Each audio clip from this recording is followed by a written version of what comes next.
오늘 우리 주시는 말씀을 가지고 우리를 교회로 부르신 이유라는 제목으로 하나님 말씀을 증거하겠습니다. 우리를 교회로 부르신 이유. 여러분, 이 시대를 많은 것으로 정의할 수 있죠. 근데 이 시대를 한마디로 정의한다면 개인주의의 시대라고 이렇게 정의할 수 있을 것 같아요. 개인주의. 그런데 이 개인주의라는 것은 우리가 역사의 물줄기를 타고 올라가다 보면은 필연적으로 맞닥뜨리게 되는 것이 바로 이 개인주의입니다. 과거 중세 시대만 하더라도 왕, 귀족 중심의 사회였어요. 그러다가 근대로 넘어오게 되면서 개인들의 자유, 개인들의 인격이 중요해지기 시작하면서 이러한 개인주의가 더 많은 강조를 받게 됩니다. 그런데 이 개인주의가 현대로 넘어오게 되면서 조금 바뀌게 돼요. 어떻게 바뀌냐? 개인 중심주의로 바뀌게 된다는 거죠. 그래서 무엇을 하든지 간에 자신이 중요하고 어떤 공동체나 어떠한 것에 있어서 자신이 억압받는 것을 바로 꺼리기 시작했다는 거죠. 지금 시대만 봐도 우리는 알 수가 있어요. 지금 시대만 봐더라도 우리 특별히 젊은 친구들 어떤 공동체나 모임이나 그런 것에 들어가는 것을 상당히 거북스러워하죠. 오히려 요즘은 SNS나 자신들의 어떠한 블로그를 통해서 자신들만의 SNS에 자신만의 자극 성들을 만드는 것들을 우리가 좀 보게 되는 것 같아요. 근데 이런 것들이 여러분 사회적인 현상에만 있는 게 아닙니다. 우리 영적인 현상에도 이러한 일들이 벌어지고 있어요. 최근에 한 기독교 단체에서 가나안 성도의 수치를 발표한 게 있습니다. 여러분, 가나안 성도가 어떤 성도인지 아세요 혹시? 가나안을 거꾸로 하면 뭐가 될까요? 안 나가. 내가 기독교인인데 교회를 나가지 않는 성도들을 얘기해요. 내가 기독교적인 정체성은 있다고 얘기는 하지만 내가 교회에 나가지 않는 성도들을 가나안 성도라고 이렇게 얘기를 해요. 근데 이분들의 수치를 보는데 제가 깜짝 놀랐어요. 2025년도 3월을 기준으로 가나안 교인 비중이 전체 교인의 무려 31%에 해당한다고 그래요. 그러니까 개신교인이 828만 명인데 그 중에 수치로 따지면 256만 명이 가나안 성도라는 겁니다. 그러니까 여러분, 우리가 이렇게 공동체 안에 있지만 기독교인임에도 불구하고 교회를 나가지 않고 그 공동체에 모이지 않는 사람들이 무려 31%가 된다는 거예요. 저는 이 수치를 보고 정말 깜짝 놀랐어요. 이렇게 많은 사람들이 아무리 시대가 흐름이 그렇다고 하더라도 교회를 나가지 않는다는가, 거기에 좀 많이 놀랐어요. 그러면서 자연스럽게 들었던 생각이 이 생각이에요. 어떤 생각이냐면요, 그 많은 사람 중에 세상의 흐름이 그럼에도 불구하고 우리를 하나님께서 몸된 교회, 성광교회로 우리를 불러주셨어요. 우리를 하나님께서 그 많은 자 중에 하나님의 몸된 공동체에 소속되게 하셨다는 거죠. 그렇다면 하나님이 무엇 때문에 우리로 하여금 이 교회 공동체 안에 하나의 구성원, 하나의 믿음의 가족들로 우리를 불러주셨을까? 오늘 저는 그 이유, 그 목적을 여러분과 함께 나누고자 합니다. 그래서 세 가지의 질문을 던졌어요. 첫 번째, 그럼 대체 교회라는 곳은 무엇인가? 두 번째, 그렇다면 왜 이 교회는 우리 믿음 생활하는 데 있어서 필요한가? 세 번째, 그렇다면 이 교회를 오늘 설교 제목처럼 궁극적으로 우리로 하여금 교회로 부르신 이유가 무엇인가? 오늘 이 내용을 오늘 본문을 통하여 여러분과 같이 살피고자 합니다. 그래서 여러분 세 가지로 정리할 텐데요. 첫 번째, 교회는 건물이 아닌 사람이요 그리스도의 몸입니다. 즉, 첫째, 교회는 건물이 아닌 사람이요 그리스도의 몸이라는 거예요.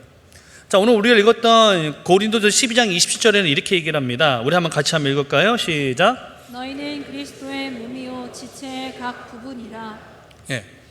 자, 여러분, 우리는 지금 성광교회 안에 모여 있습니다. 성광교회 안으로 모여 있어요. 예배를 드리죠.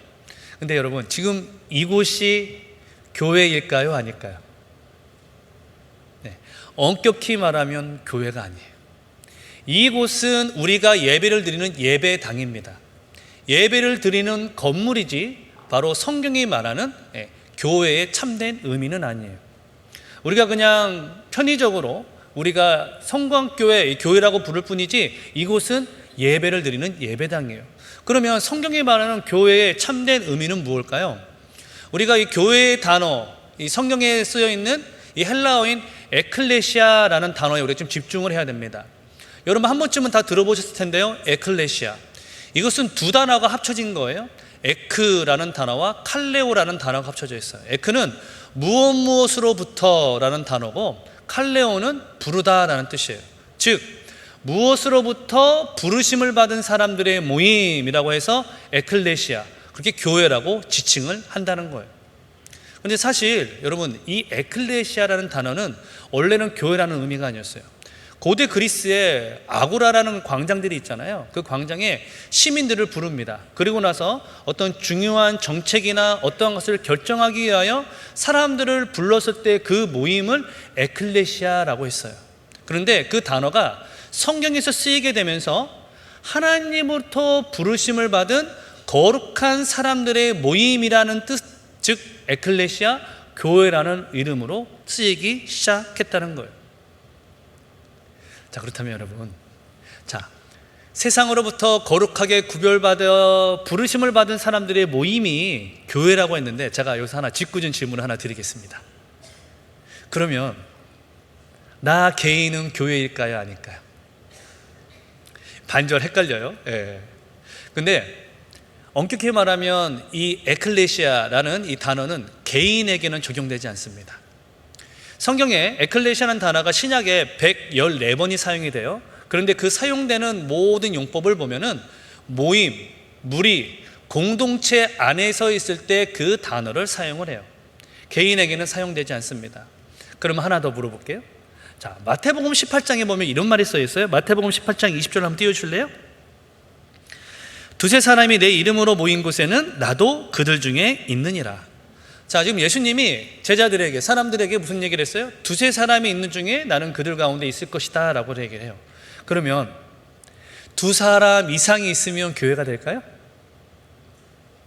성경에서 말하는 이런 교회의 그 조건은 뭐냐면요, 하나님의 말씀을 배우고 주 예수 그리스도께 예배를 하고 온전한 성례가 시행되는 언약 공동체를 교회라고 합니다. 그러니까 숫자가 적기 때문에 많고 적고가 아니라 하나님의 말씀의 그 언약의 공동체를 교회라고 말을 하고 있다는 거예요. 자, 그렇다면 여러분, 우리 여기서 하나를 정리해 가야 되겠죠? 여러분, 교회는 건물이 아니에요. 교회는 구별받은, 부르심을 받은 사람들의 모임이 교회입니다. 그렇다면 여러분, 우리는 어떤 것으로 부르심을 받았어요? 우리 모든 모임은 하나님의 거룩한 몸된 교회로 부르심을 받았다는 겁니다. 어디 가든지 하나님의 영원한 하나님의 교회로 쓰임받는 저와 여러분들에게 예수님의 이름으로 축원합니다.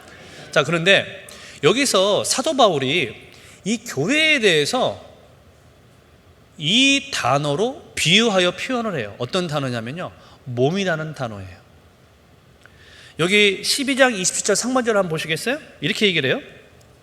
너희는 그리스도의 몸이요.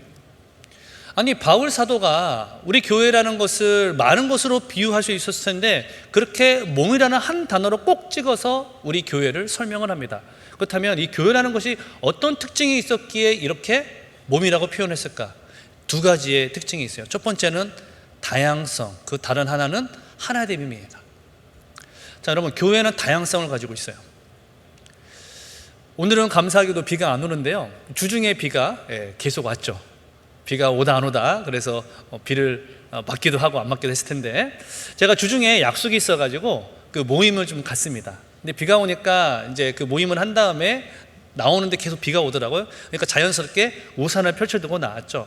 그래서 여러 사람이 같이 만나서 모임을 했는데 밖에 나오는데, 여러분, 이게 웬일입니까? 각자가 가지고 나온 우산이 너무 예쁜 거예요. 그 색깔이 노란색, 파란색, 뭐 각자 색깔이 너무 예쁜 거예요. 그래서 제가 나와서 제가 친히 이렇게 말을 했어요. 자, 우리 사진 한번 찍자고 해가지고 사진을 찍었습니다. 뭐가 예뻐서? 우산이 예뻐서. 색깔이 너무 예뻐요.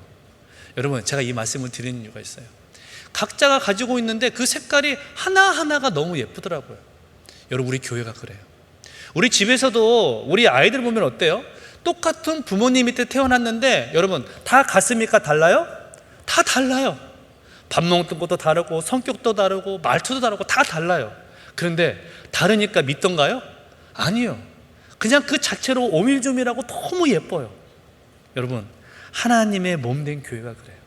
우리 모든 자들이 각자가 다양하지만 하나님께서 그 자체로 어떤 사람은 다리, 어떤 사람은 어떤 지체는 팔, 눈, 코 그 자체로 아름답게 우리 모든 사람을 다양하게 부르셨다는 거예요. 자, 그것을 고린도전서 12장 12절 이렇게 말을 합니다. 우리 같이 한번 읽을까요? 시작. 하나님께 많은 지체가 있고 몸은 지체가 많으나 한 몸임과 같이 그리스도도 그러하니라. 예, 여러분 이 다양성의 부르심을 통하여서 거룩한 몸된 교회로 쓰임받는 저와 여러분 되길 예수님의 이름으로 축원합니다. 자, 또 다른 하나는 뭐라고 했어요? 하나됨이라고 했어요. 자, 여러분 각자가 다 좋아하는 색깔들이 있을 거예요.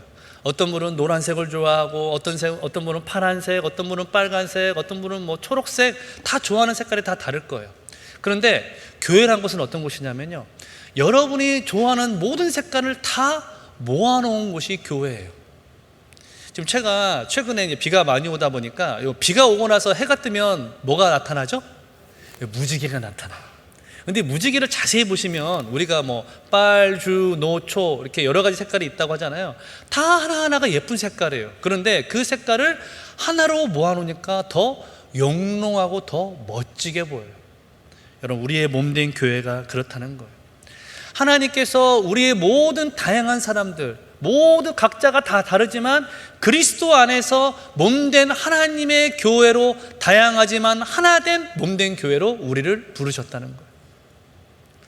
그렇다면 여러분, 이 말씀을 들으면 마음속에 이런 질문이 나오시는 분들 계실 거예요. 아니, 목사님, 제가 사랑하는 남편과 40년을 같이 살아도 하나 되기가 쉽지 않던데요, 어떻게 이게 가능합니까? 라고 물을 수 있어요. 예, 여러분, 우리가 각자 다 다른 환경, 성별, 다 얼굴 다 달라요. 자라는 환경도 다르고요. 근데 어떻게 교회 안에서 하나 될 수 있을까요? 그거를 12장 12절 다음 구절이 얘기합니다. 12절 다음 구절은 몇 구절일까요? 예, 13절. 자, 13절 한번 봅시다. 제가 한번 읽어볼게요. 우리가 유대인이나 헬라인이나 종이나 자유인이나 다 한 성령으로 세례를 받아 한 몸이 되었고 또 다 한 성령을 마시게 하셨느니라.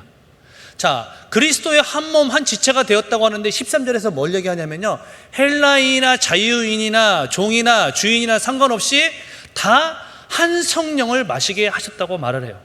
자, 우리가 한글 성경으로만 읽으면 12절과 13절 사이에 어떠한 접속사도 없어요.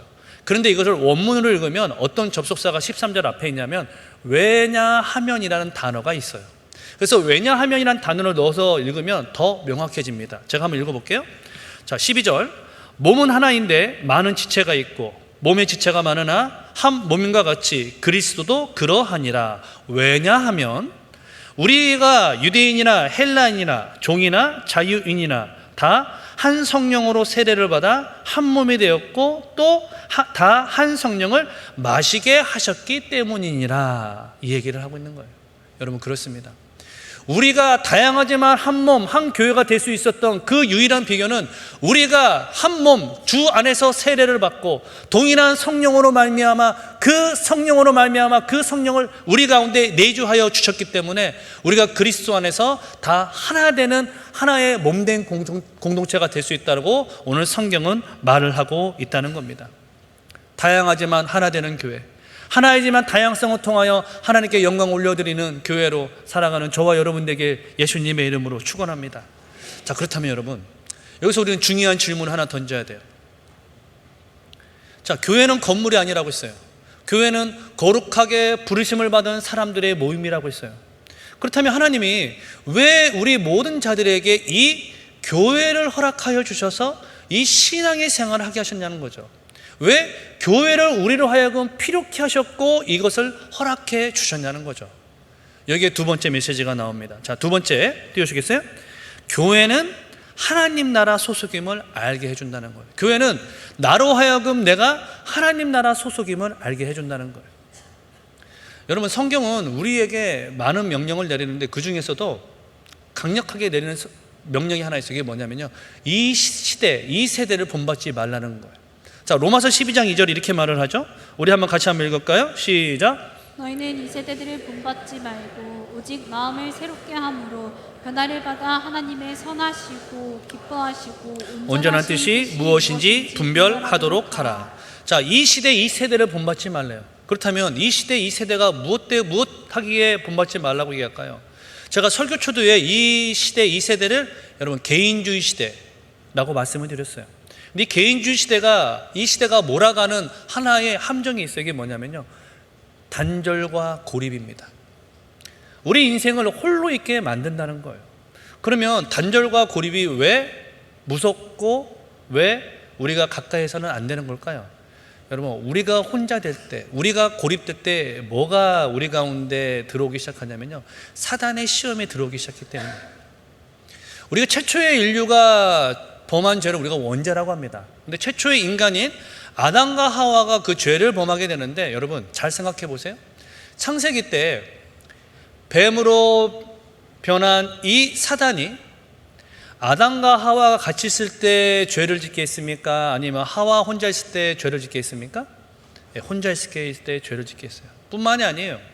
여러분, 제가 읽어보진 않겠지만 보디발의 아내가 청년 요셉을 유혹하기 위하여서, 그때 성경에 보면 뭐라고 나와 있냐면요, 집안에 아무도 없는 것을 확인하고 청년 요셉을 유혹합니다. 여러분, 그렇습니다. 우리 인간이 개인이 혼자 되는 시간, 고립되는 시간, 단절되는 시간에 우리 가운데 마음속에 뭐가 들어오냐면요, 사단의 유혹이 들어와요. 근데 이 시대는 단절로, 고립으로 우리를 몰아가는 시대이기 때문에 그 어떤 시대보다 더 많은 죄의 유혹에 취약할 수밖에 없는 시대가 된다는 거예요. 여러분, 우리가 많이 들었던 시대 중에 하나가 핵가족이라는 얘기 많이 들었습니다. 시대가 가면서 전통적인 가족 사회에서 핵가족, 대가족이 아니라 핵가족으로 변화되었다라고 말을 해요. 그런데 지금의 시대는 어떤 시대라고 하는 줄 아세요? 핵개인화의 시대라고 얘기해요. 데이터의 전문가인 송기령 씨가 이렇게 얘기를 합니다. 지금의 시대는 핵개인의 시대. 그러면서 특징은 이렇게 말해요. 뭐라고 말하냐? 가족이나 조직 같은 집단에 의존하던 과거가 저물고 독립적인 개인이 스스로 자립하여 주도적으로 살아가는 시대. 독립적인 개인이 자립하여 주도적으로 살아가는 시대라고 이 시대를 정의해요. 여러분, 언뜻 보면요, 좋은 것 같아요. 사람이 개인의 역량을 발휘하면 이 시대에서 인정받고 쓰임받고 자기 능력대로 성취함을 받을 수 있구나, 좋은 것처럼 느껴져요. 네, 그것도 맞아요. 근데 여러분, 반대로 보면요, 반대의 관점에서 보면 이 시대는 어떤 시대냐면요, 우리로 하여금 각자 도생을 강요하는 시대예요. 너희가 이 시대를 살아가야 되는데 무엇으로 살아가야 하냐면 너희의 힘, 너희의 능력, 너희가 가지고 있는 그 무엇인가를 가지고 이 세상에서 살아남으라고 우리에게 강요하는 시대예요.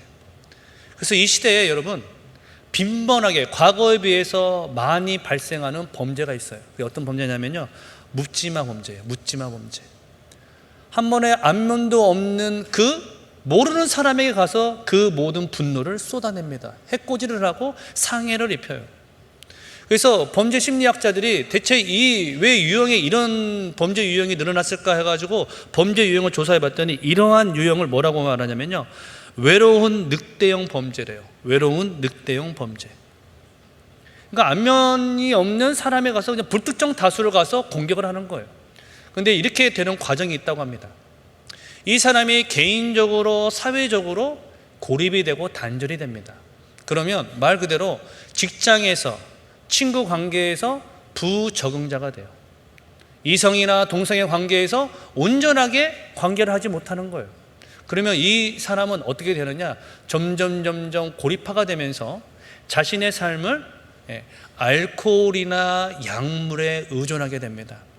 그래서 그 의존, 그것으로 그 잠잠했던 그 성격, 그 기질을 가누지 못할 때 어떤 일이 벌어져요? 그 모든 분노가 한 번도 보지 못한 어떤 사람에게, 그 어떤 자에게 자신의 모든 분노를 쏟아낸다는 거예요. 그래요, 지금의 이 시대는 묻지마 범죄, 그런 끔찍한 범죄가 발생하고 있다고 그렇게 얘기를 하더라고요. 그렇습니다, 여러분. 이 시대는요, 단절과 고립이 필요한 게 아니라 연결과 하나됨이 너무나 중요한 시대예요. 이 연결이 되어야만 우리의 인생, 우리 사회, 우리의 모든 것들이 변화될 수 있음을 우리에게 말을 해줘야 돼요. 그렇기 때문에 우리는 연결되어서 서로가 돌아보는 그 은혜가 있어야 됩니다. 성경에 보면은 고린도서 12장 25절 이렇게 말을 하죠. 제가 한번 읽어볼게요. 몸 가운데서 분쟁이 없고 오직 여러 지체가 서로 같이 돌보게 하셨느니라. 여러분, 사회의 흐름에 맡기면 단절됩니다. 사회의 그 트렌드에 맡기면 우리 인생은 고립되게 됩니다. 근데 이 단절과 고립이 무서운 게 있어요. 사회와의 고립만이 무서운 게 아니에요. 가장 근본적인 이유가 있어요. 뭐냐면요, 영원한 생명 대신 하나님과의 단절이 이루어지기 때문에. 여러분, 우리를 교회로 불러주신 이유, 그것은 바로 영원한 생명 대신 하나님과 연결됨으로 우리 모든 자들이 그리스도 안에서 하나님의 나라의 그 생명을 유업을 받은 자로 우리로 하나님이 이끌어 가시기 위함을 믿는 저와 여러분 되시기 예수님의 이름으로 축원합니다. 자, 그렇다면 여러분, 여기서 중요한 질문이에요. 그렇다면 우리가 이렇게 연결될 때, 교회로 부르심을 받아서 영원한 생명 되신 하나님과 연결될 때 우리에겐 어떤 일이 벌어지냐는 거예요. 우리가 이 세상을 살아갈 어떠한 것이 변화되냐는 거죠. 바로 세상을 이길 수 있는 힘을 얻게 됩니다. 지금 전 세계적으로 뜨거운 스포츠가 있죠. 뭐죠? 월드컵이 있어요. 월드컵. 축구 월드컵 지금 매우 뜨겁습니다. 근데 제가 축구 월드컵 보면서 되게 특이한 나라의 응원을 봤어요. 그게 어떤 나라였냐면 노르웨이였습니다. 노르웨이의 응원을 보니까 그 국가대표팀이 이제 운동장에서 시합을 하잖아요. 근데 이 팬들이, 이 서포터들이 국가대표 유니폼을 입고 모든 사람이 그 자리에 앉아서 어떻게 하냐면 똑같은 구호와 똑같은 응원을 해요. 동작을 똑같이 따라해요. 어떤 동작인 줄 아세요, 여러분? 노젓는 동작이에요. 그러면서 그들이 뭐라고 말하냐? 우리는 바이킹의 후손이다 라고 하면서 그렇게 소리를 내면서 서로가 바이킹에 노젓는 그 응원을 통하여 그 국가대표를 응원을 하더라고요. 여러분, 그들이 노르웨이 국가팀이라는 그 하나의 명분으로 연결됐을 때 하나가 될 수 있었고요, 하나 되었을 때 자신들이 어디 나라, 그 국가 나라 소속이라는 정체성을 알 수 있게 되었어요. 여러분, 우리가 마찬가지예요. 우리가 하나님의 거룩한 백성으로 우리를 부르신 이유가 있어요. 그것은 우리가 이 땅에서의 나라의 소속이 아니라 거룩한 하나님 아버지의 하나님 나라 백성인 이 소속을 우리로 하여금 알게 하시기 위하여 우리로 하여금 교회로 부르셨다는 것입니다. 여러분, 우리는 하나님 나라 백성입니다. 이 세상이 감당할 수 없는 하나님의 나라의 백성으로 우리를 불러주셨습니다. 그러므로 하나님이 주신 권능과 능력을 통하여 이 세상에서 승리할 수 있는 하나님의 유일한 하나님의 자녀들로 우리를 불러주셨다는 겁니다. 이것을 믿어 세상에 나가서도 승리할 수 있는 거룩한 하나님의 백성으로 쓰임받는 저와 여러분들에게 예수님의 이름으로 축원합니다. 자, 그렇다면 여러분, 지금 마지막으로 오늘 설교 주제이기도 하고 가장 중요한 질문을 우리가 던져야 돼요. 자, 교회는 거룩하게 부르심을 받은 사람들의 모임이라고 했어요.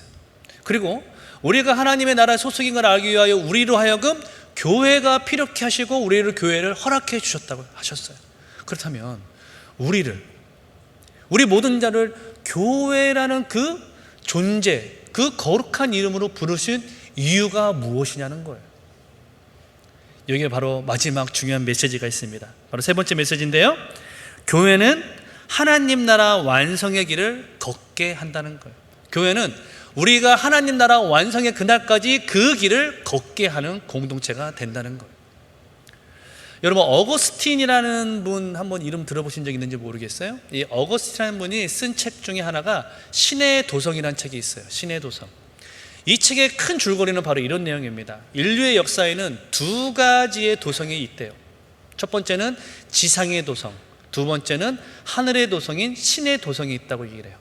그런데 이 지상의 도성은 무엇을 중심으로 이루어지냐? 세상을 중심으로 이루어지기 때문에 그 결국은 망함이다 라고 얘기를 하고요, 신의 도성, 천상의 도성은 하나님을 중심으로 이루어지기 때문에 그 마지막은 승리한다라는 내용을 담고 있어요. 그런데 이 두 도성을 가르는 핵심적인 요소, 하나의 사상이 있어요. 이게 뭐냐면 사랑입니다. 사랑. 그렇다면 우리가 여기까지 들어보면 이렇게 생각할 수 있죠. 아, 지상의 도성에는 사랑이 없었나 보다. 신의 도성에서만 하나님의 사랑이 있고 지상의 도성에는 사랑이 없었나 보다, 이렇게 생각할 수 있어요. 그런데 여러분, 똑같이 두 도성에 다 사랑이 있었어요. 근데 뭐가 다른 줄 아세요, 여러분? 사랑의 성격이 달라요. 지상의 도성에도 사랑이 있는데 이 상은 어떤 사랑이냐면요, 자기 사랑이에요. 내 욕망, 내 그 허황된 그 꿈을 성취하기 위한 자기 사랑에서 발현된 이 지성의 도성, 이 지상의 도성이 바로 땅의 도성이라는 거예요. 반면에 신의 도성, 하늘의 도성에도 사랑이 있어요. 어떤 사랑인 줄 아세요? 하나님에 대한 사랑이에요. 이타적이고 하나님 나라 위하여 헌신하는 하나님의 사랑이 그 신의 도성 가운데 있다는 거예요. 여러분, 그렇습니다. 우리를 하나님의 거룩한 백성들의 모임인 교회로 부르신 이유, 그것은 바로 우리 모든 자들이 하나님의 나라를 사모하며 그 길을 걸어가 그 하나님 나라가 완성될 때까지 우리 모든 자들을 하나님의 동역자로 불러주셨다는 겁니다. 그 때문에 여러분, 우리는 하나님을 지극히 사랑하는 그 사랑 안에서 우리 모든 자들이 하나님의 몸된 그 길을 완수해가는 동역자로 우리를 삼아 주셨다는 거예요. 여러분, 이 이야기를 들으면 우리 머리 가운데 과거 그 구약의 어떤 사건이 딱 머리에 떠올라요. 어떤 사건이죠? 출애굽 사건이에요. 과거 애굽에서 종되었던 이스라엘 백성이 하나님의 그 은혜 가운데 출애굽함으로 홍해를 가르고 바로 약속한 가나안 땅의 그 발걸음을 내딛게 됩니다. 근데 여러분, 잘 생각해 보십시오. 하나님이 애굽에서 종되었던 이스라엘 백성을 그 가나안 땅으로 인도할 때 맨 처음에 밟았던 땅, 홍해를 가르고 밟았던 땅이 젖과 꿀이 흐르는 땅이었습니까? 아니에요. 광야였어요. 아무것도 없는 광야. 하지만 그들은 반드시 하나님이 젖과 꿀이 흐르는 그 가나안 땅에 입성해 주실 것이라는 그 약속을 믿고 걸었을 때 그 가나안 땅, 젖과 꿀이 흐르는 약속의 땅에 입성하는 놀라운 영광을 얻게 됩니다. 여러분, 우리 역시 마찬가지예요. 우리 역시 하나님의 구원을 받은, 하나님의 거룩한 구별받은 백성들의 모임으로 우리를 불러주셨어요. 근데 우리가 이 땅을 살아갈 때, 하나님의 나라의 완성을 위해 걸어갈 때 우리에게는 뭐가 있냐면요, 광야 같은 이 세상이 우리 앞에 현존하고 있어요. 그래서 믿음 생활할 때 걷게 되는 믿음의 고난이 있어요. 눈물이 있어요. 도전이 있어요. 아픔이 있어요. 그럼에도 불구하고 우리가 이 하나님 나라의 완성의 길을 걸어갈 때까지 이 길을 분연히 걸어갈 수 있는 그 비결, 그것은 바로 우리에게 허락해 주신 바로 믿음의 공동체, 이 교회라는 공동체가 있기 때문인 것입니다.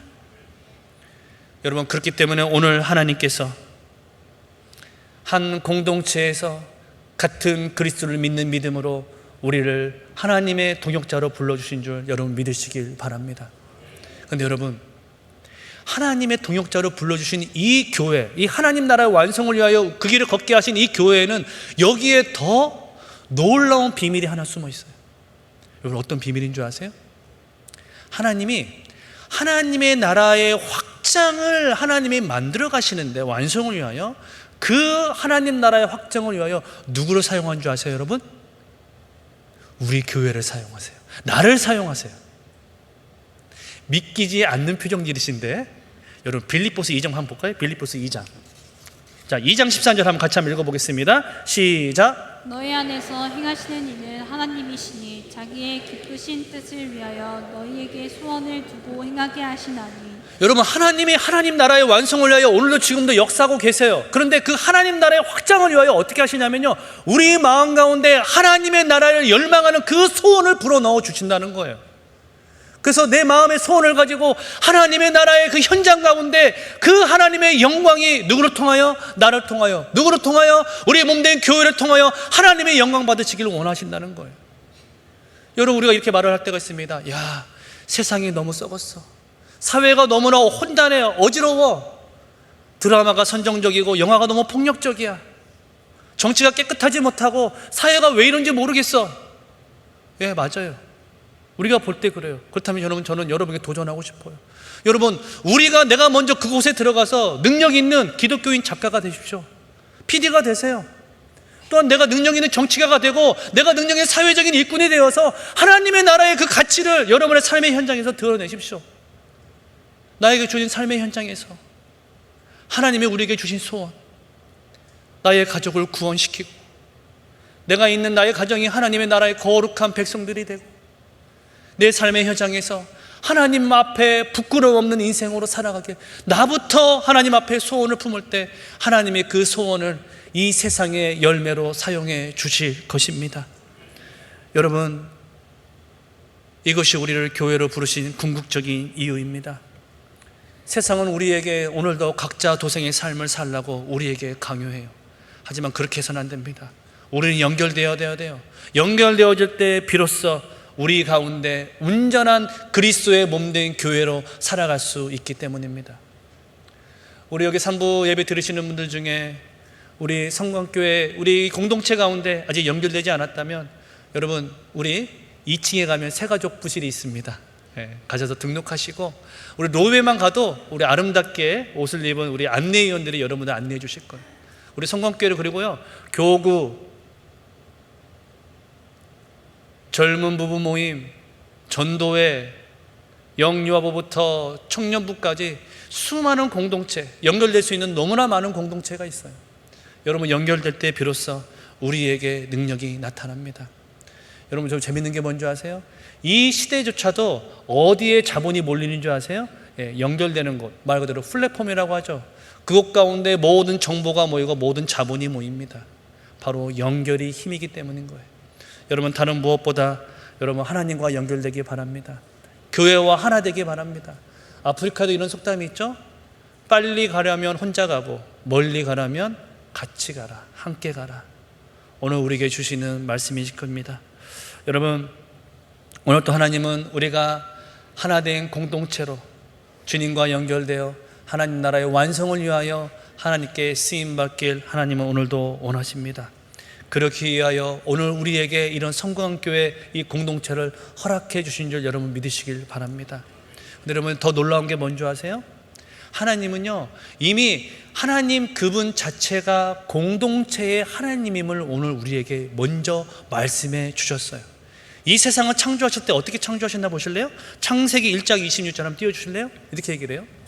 하나님이 이르시되 누구의 형상을 따라? 우리의 형상을 따라 우리의 모양대로 누가? 우리가 사람을 만들고. 하나님은 단독적으로 성부 하나님 혼자 이 세상을 창조했다고 말씀하지 않으세요.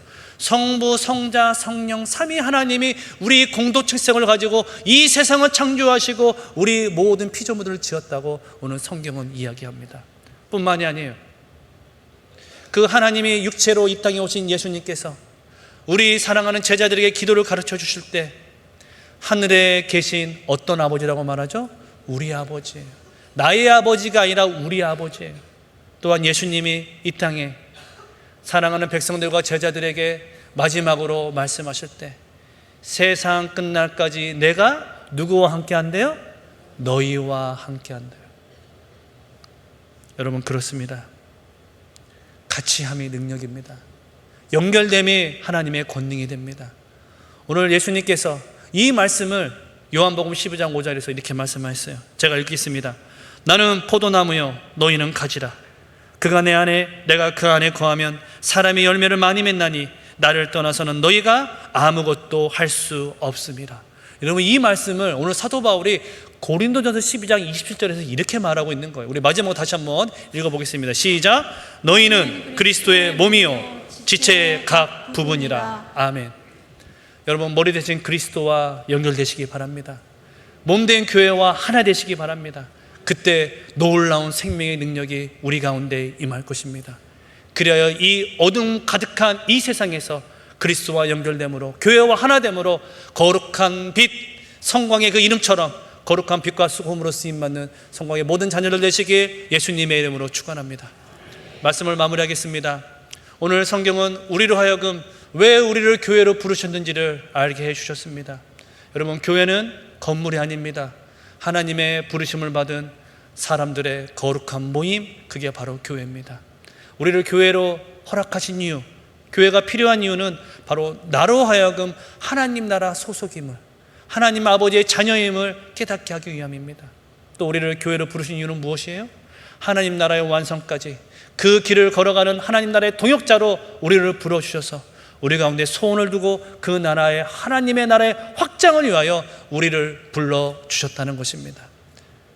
그 다른 무엇보다 거룩한 하나님 나라의 교회로 부르심을 받은 이 소명에 감사하며 자부하며 하나님 나라의 빛과 소금으로 쓰임받는 성공의 모든 자녀들 되시기에 예수님의 이름으로 축원합니다.